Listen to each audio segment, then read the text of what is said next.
پھر یہاں پہ یہ ذکر ہے لا یستحیی، اللہ نہیں شرماتا. تو ایک تو رب العالمین کی ایک صفت ہے کہ حیی کریم، بہت حیا کرنے والا، بہت معزز ہے اور بہت عزت والا ہے. اور ایک یہ ہے کہ اللہ تعالی حیی ستیر، بہت حیا کرنے والا اور پردہ رکھنے والا ہے لوگوں کے اوپر. تو اللہ تعالیٰ تو حیا کرتا ہے.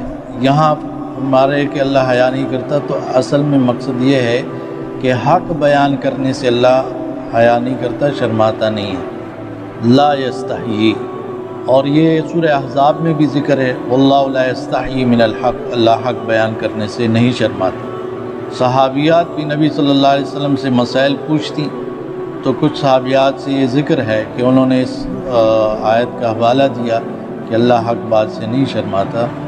میں بھی پوچھ رہی ہوں کہ اگر عورت کو احتلام ہو جائے تو کیا اس پر غسل ہوگا؟